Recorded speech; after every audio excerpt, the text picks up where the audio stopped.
Welcome to another Coffee with Samso, where we speak with ASX companies and the leaders in the company talking about what they do. Here today we're at Crawley at the UWA Club, University of Western Australia. Here today we got Jay Upton here from Sprintex Limited, who's got an interesting story, a bit of an EV touch and a hydrogen touch, which is something that is very, very mainstream these days. Welcome, Jay. Thanks for giving us time. Thanks, Noel. Yeah, I mean, look, the whole industry is all very up with this kind of talk, right? Absolutely. There's quite a period of change. I think we're seeing two things happening really, where in the past some of these renewable technologies were really too expensive when they're just emerging, and it's hard to get people interested to pay more for the same thing. But as time has gone along, we have a more social understanding of the need to tread lightly on this planet and to preserve it for the future. At the same time, we've seen the mandated emission rules and government thrust towards cleaner energy. So at some level we're seeing more demand, and people in general are willing to pay a little bit more for clean energy. At the same time, we've had a long period of research and development, which has reduced the cost of some of these technologies. So that we're starting to get to that balance point now where the technology is quite viable. So I think we're going to see quite a rapid change now towards much more renewable and clean energy solutions for motor vehicles, for industry, for all kinds of things. I think it's very far-reaching. When I was approached to have a chat with yourself, obviously I looked at your business and I'm thinking, this is big engines, loud noise. Yes, well, just to explain that, Sprintex makes really a clean air compressor. 20 years ago, 30 years ago, the easiest application for that clean air compressor was to internal combustion engines to increase performance. That had two angles to it. Firstly, it allowed us to use smaller engines. So where we might have had a 4 or 5 litre engine in a big family car, with the supercharger we were able to use maybe a 2 litre engine, have the same performance, but the economy of the 2 litre engine. So even back then we were still aimed at the green market, but the green market was a little different at the time. So today, as I mentioned before, we are seeing that change in balance, and because we do make clean air compressors, the applications are many and varied. We first got involved in hydrogen fuel cells probably 25 years ago, I think about 25 years ago. And at that time, we had some buses on trial in Perth here actually. And at that time, the bus cost about $350,000 and the engine cost about $2 million. And that's what I'm saying about the balance between the cost of these technologies and the benefit. So, and what we've seen now is 20 years of development has made a huge improvement on the cost of a hydrogen fuel cell. So now it's becoming really quite viable. So it's not new to us at all. It's just that the market is finally coming to us, if you like. So there's many, many opportunities coming. And something else that we hear a lot about hydrogen and hydrogen fuel cells, and many people don't really know what that is. It sounds like some mythical, complicated thing, right? Well, what it is a hydrogen-powered vehicle is typically electric. So it's just like your Tesla plug-in with a battery, except it doesn't use a battery. Well, it does use a battery, but that's not the main source of the power. The hydrogen fuel cell is actually an electricity generator. So it combines oxygen and hydrogen. Oxygen comes from the air, combines the two over a catalyst, and the result is it generates electricity which you use then to drive the car. and the only emission from the reaction between the oxygen and the hydrogen is steam and water. So it's truly zero emission. So that's why people are so excited about it. And because you're generating the energy on board, you're not limited to range by the battery. And you don't have the problems of the environmental problems of batteries, lithium and what have you. So you really have a much, much smaller battery, just like you have a battery in a car anyway. We seem to forget that there are batteries in every car. So it really is changing. And in that line of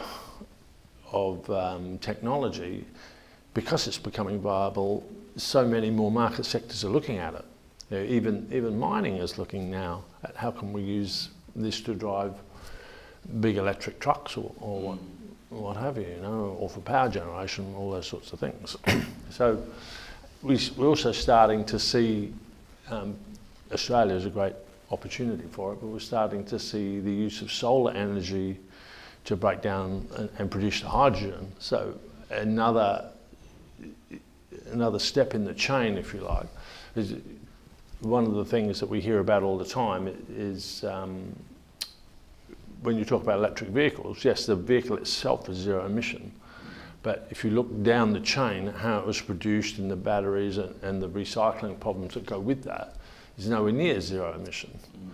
So now we're starting to look at it more holistically, and that's where I think hydrogen is such an advantage in that we can use solar energy to produce it. We can make it from LP gas. You make it from various sources. You make it from water. So I think that's where the thrust is coming from, really. I mean, you come from a racing background, so and the product is effectively making the engine, whether it's a hydrogen engine or at the moment a combustion engine, more efficient, effectively. From a racing point of view, obviously that precision has to be great, right? If you're running a family, wagon, it's not that critical in that sense, whereas if you're racing, it's critical. Yes, that's right. As you say, my background is racing, and that's actually how I got involved in Sprintex to begin with.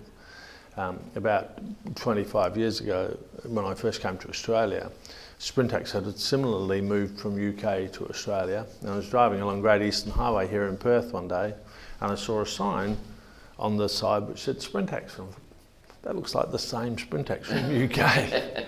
So I made a note to call in there, and a couple of days later I called in, and as they say, the rest is history. Is what actually happened was, at that time, in our form of racing, I've raced top fuel drag racing all of my life, which is it's certainly not environmentally friendly, and it's probably the most extreme power sport there is. And, we make ridiculous amounts of energy and use ridiculous amounts of energy. But it's in the same way, it gives us quite an appreciation of how to produce energy and how to use energy.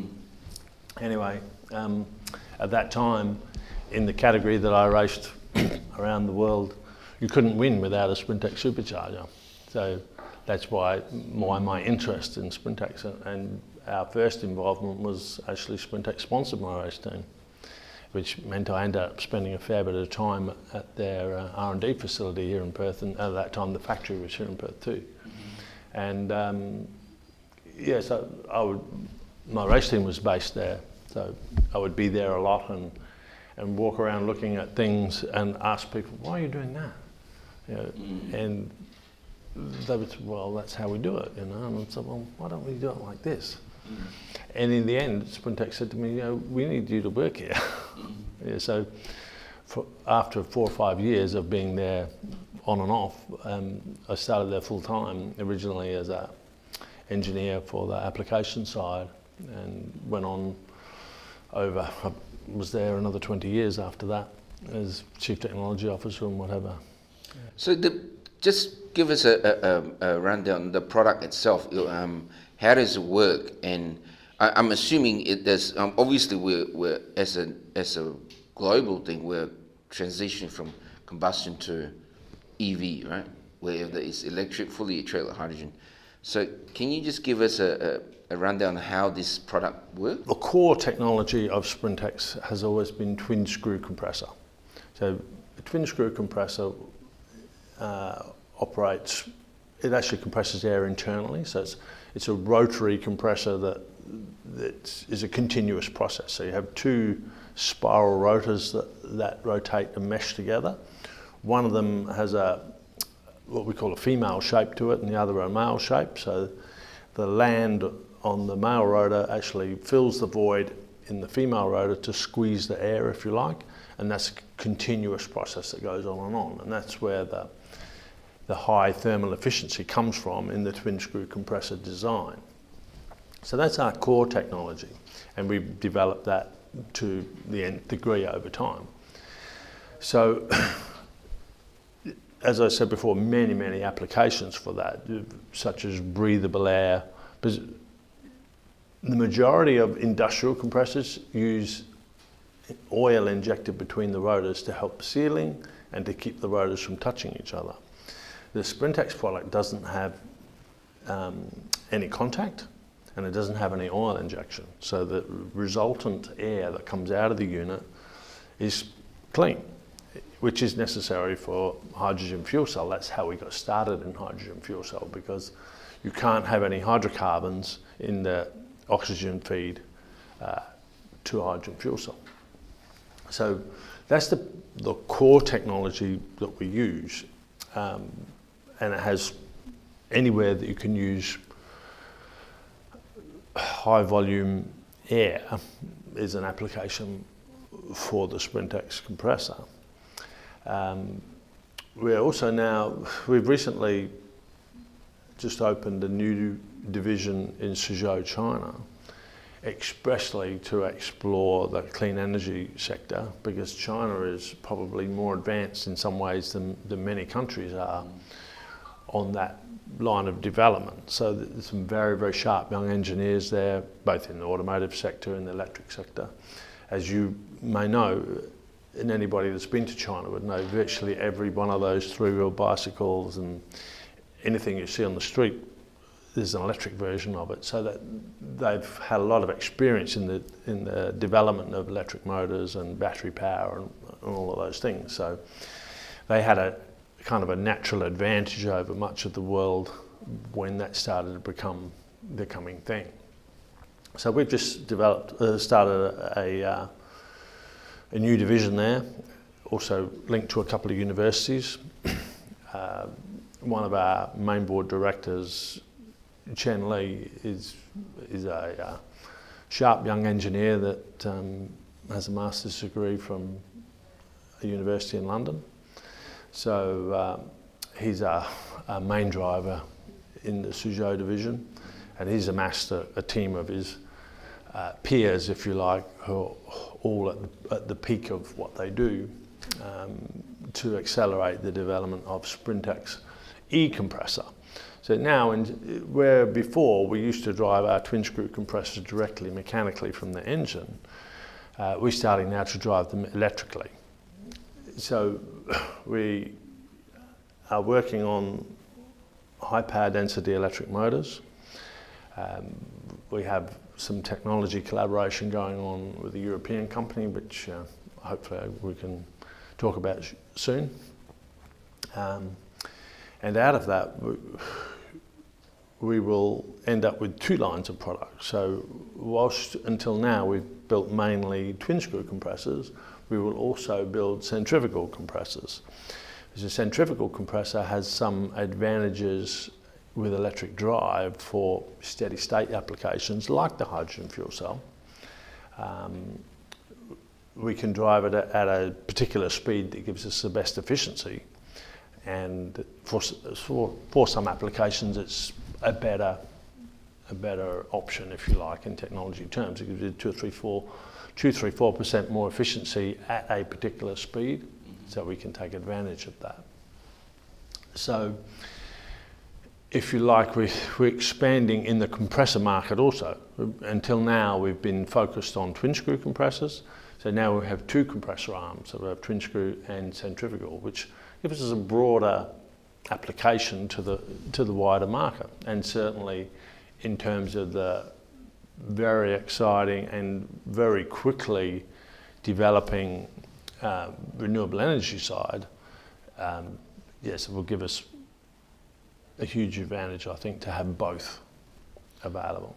In terms of the product itself, in applications in, say, industries where you have bigger machineries and stuff like that, would this sort of slot in where it gives those big trucks, you know, the semis or the mining dump trucks, that extra efficiency? Absolutely. Some of the bigger providers, ZF and Cummins and the like, who are synonymous with heavy equipment and highway trucks, they're also developing down the same line. We're trying to develop hydrogen fuel cell for long distance trucks.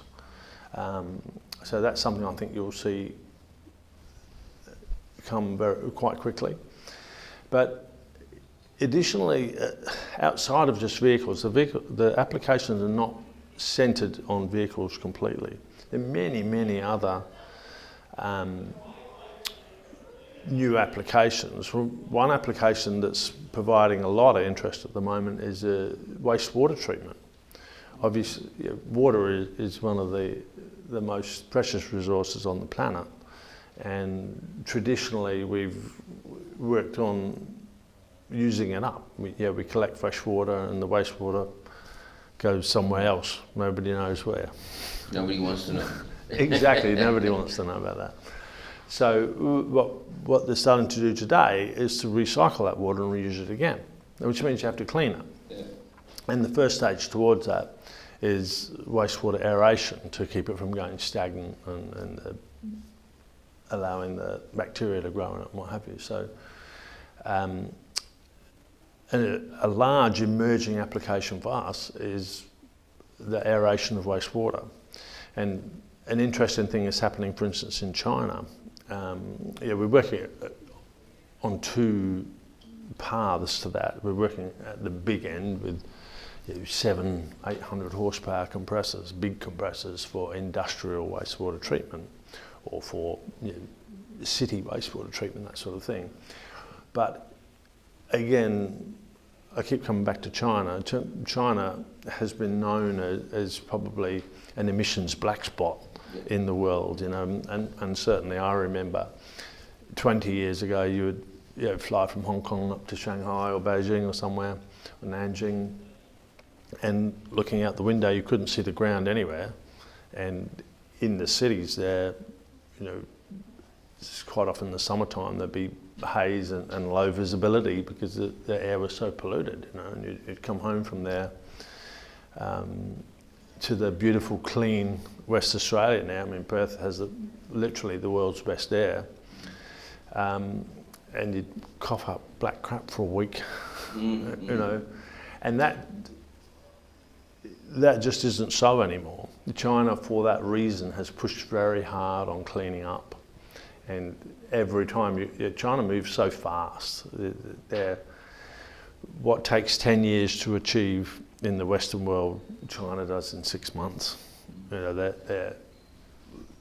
their progression towards technology has always been a lot faster. They're very much a can-do nation. So we're seeing really the biggest thrust in clean air and renewable energy coming from China. So, and that's another reason for us having such an interest up there. But one thing they've recently mandated is if your house is larger than a certain area, you have to have your own wastewater treatment. So we're working on a thing that's about the size of a washing machine, but that will be in every one of those larger houses. Because it's a mandated application, something that's built for us, if you like, so it's an instant opportunity. There's a few companies and industry clamouring to fill that square, but we don't have to develop anything to fill that square. We already have it. The engine part. The actual compressor part. Yeah. You know, so it'll be electric drive. Yeah. And just like your washing machine that plugs into the wall, it'll plug into the wall and will merely be about aerating your wastewater that comes out of the house. Okay. So many new applications was really made for us. Yeah. So we're working quickly to take advantage of those because the growth will be huge. In the last 5 years, we've been working on other hybrid technologies, which again come back to vehicles. Vehicles have always been, if you like, the pointy end of the emissions thrust worldwide. People see vehicles as a creator of emission, so that's where we start always, although there are many other things, chemical processes and industry and all create emissions. So going back to vehicles, we've been working with the largest diesel engine manufacturer in China on a program for city buses and city delivery trucks. Now, there's one manufacturer, one engine model, which is the typical one they use for their city trucks and buses. They make about 400,000 of those engines a year, just one application. So they came to us, I don't know, 4 years ago, something like that, and we started work on assisting them with transient acceleration. So basically, if you imagine a bus, it drives from one bus stop to the next, to the next, to the next. So it spends all day, speed up, slow down, speed up, slow down. And with the thrust towards cleaner vehicles, we don't want to see that puff of black smoke out of the bus as it drives off from the bus stop and chokes all the people waiting in the line. You don't need that. So the only way to stop that in a turbocharged diesel engine is to take away fuel from it and reduce the emission, but it also reduces the output of the engine. So it takes forever to get started and it creates hold up in the traffic and what have you. So they came to us looking for a means to make the bus still have the good performance and jump and get going at the traffic lights, jump and get going at the bus stop, but without that black smoke and without that emission. Even when you can't see the smoke, there's still emission. In terms of, from an investor point of view, obviously this is, technology is great and all that. The number one question everyone says, okay, that's fantastic, but how long before someone steals it? Or where do you guys lie in that space? Or what's your other competitors out there? Our own technologies are patented, and as we go along, we develop both. A patent is one thing, and in some ways a patent is also a hindrance because it requires that you show the rest of the world how you do it. So there's two sides to that technology improvement. One is the if you like, the trade secret side and the experience side, where your product's simply more efficient than the next product, so you become the product of choice.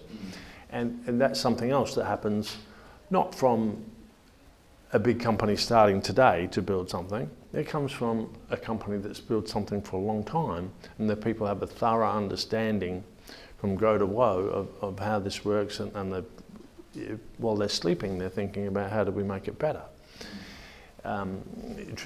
Realistically, all experience in the world comes from learning what not to do. With most R&D is based around experimentation and failure. But from failure, sometimes we see some things we don't expect, and we consistently move around the problem until we find the best angle, and we might find an angle that's commercially viable and keep going with that for 4 or 5 years. But all the time that's happening, we've got some guys in the background looking at how do we do this differently, how can we do it better. So as a technology company, we're consistently developing. So obviously you have to pick on commercial applications that will build investor value, because that's really what we're here for. We're not here expressly to create some intellectual new technology. We're here to actually apply that and sell products and build value for our shareholders who own the company. So the company has been through a bit of a period of change at the moment. I've actually been away from the company since 2018, and in that period it slowed down and became almost dormant, and together with a couple of major investors and some former people who were involved in Sprintex, we got together and revitalised the company. So in April this year, we recapitalised the company, restructured the company. The entire board of directors was replaced. Some senior management people were changed. And we're now in a position to go forward based on both the traditional products that we've had, and we're expanding on that. As part of that restructure, we were able to buy out the remaining 50% of our Malaysia high-tech manufacturing facility, which is something that I actually was pivotal or involved in building back in 2012-13. So since that time, we have manufactured predominantly in Malaysia to take advantage of the cost base there. Malaysia, very good choice as a high-tech country, is very good infrastructure, some of the best infrastructure in that Southeast Asia area. And it's really a high technology country also. So we were in joint venture there with an automotive provider there, automotive manufacturer.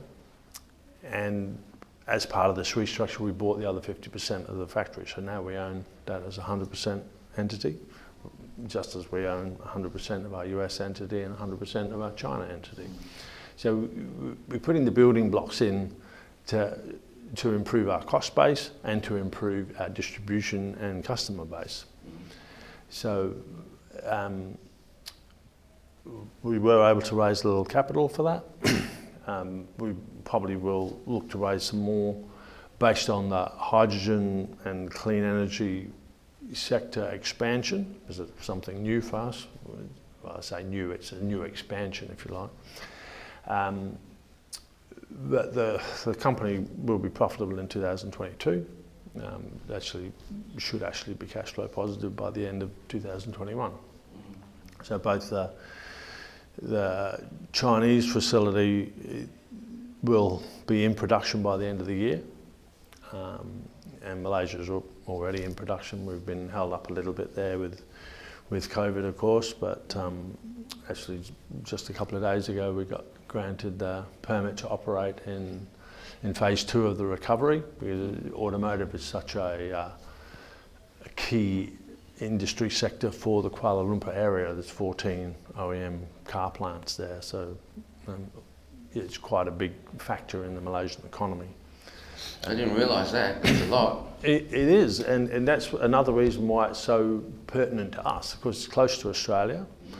As most people would know, we don't make any cars in Australia anymore, and that's due to both the cost and the isolation of Australia, if you like.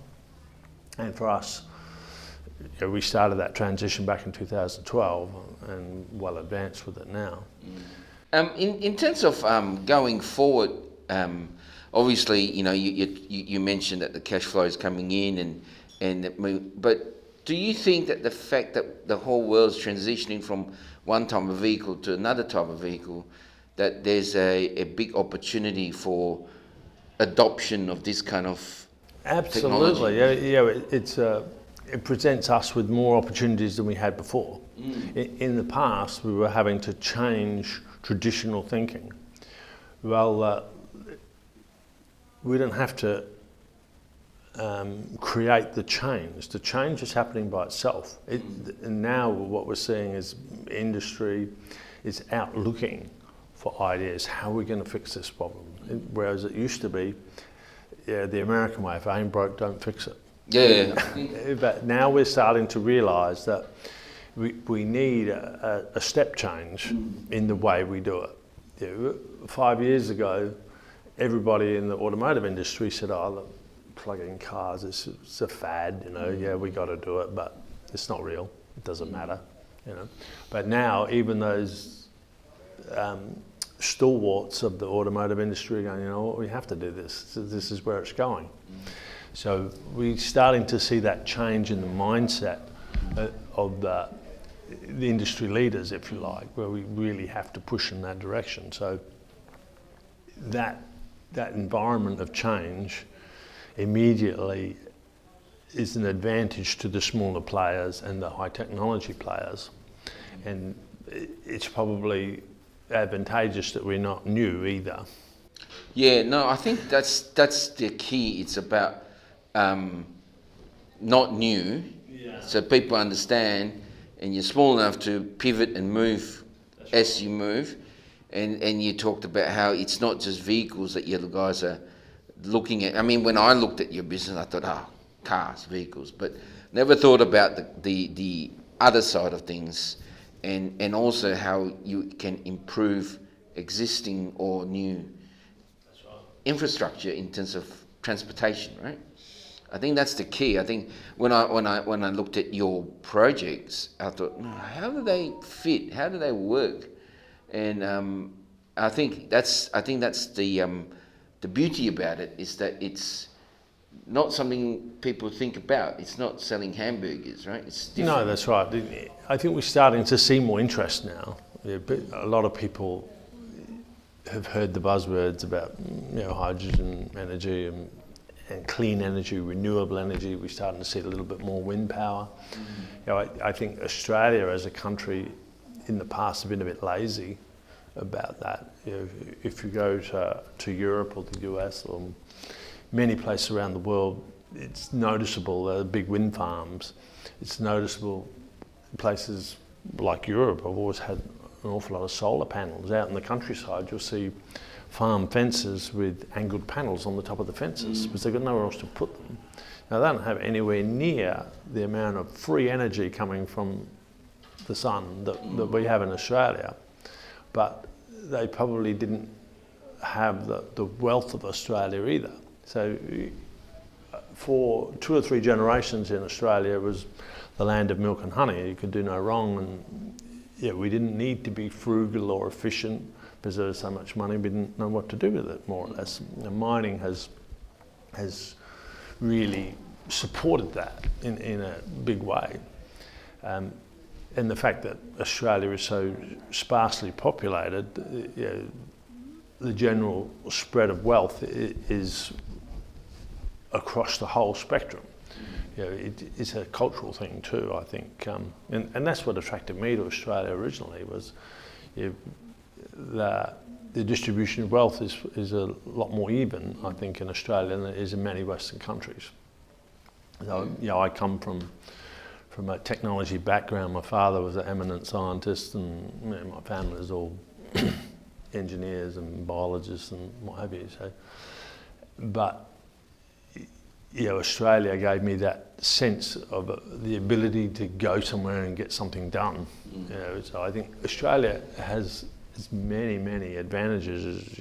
Innovation, many fantastic technology innovations have come out of Australia. But now we're seeing, as I say, that acceptance of new ideas, and that more than acceptance, we're starting to see a quest for new ideas. Industry is looking for solutions.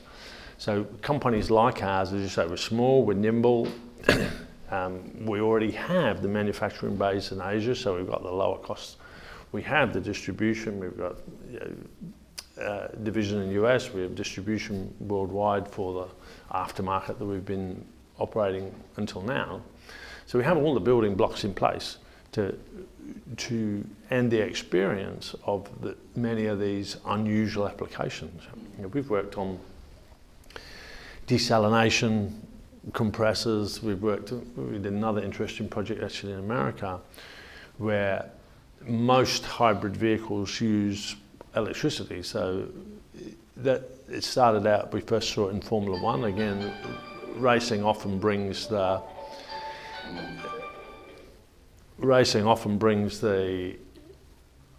innovations in technology, and the first bit of hybrid technology we saw in road cars came from Formula One, from the kinetic energy recovery system, KERS they called it.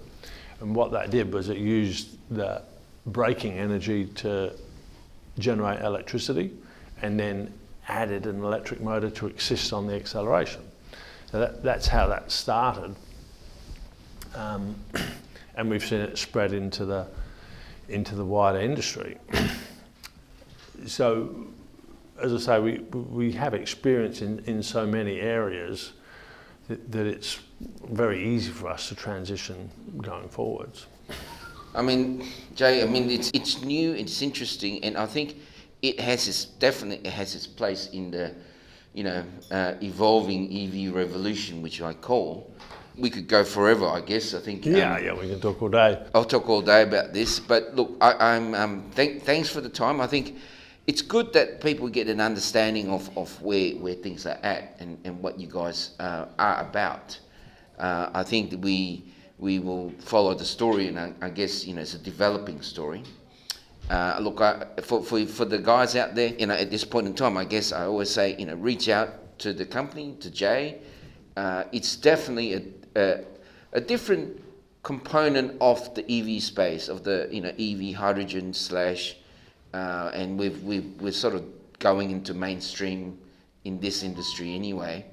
But again, thank you, Jay, and I hope we can follow the story and continue sort of updating us on where you guys are going, because I think this is different. Yeah. Feel free to reach out, and thank you for the opportunity to come and talk to you today. It's been great. All right, thank you.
Well, we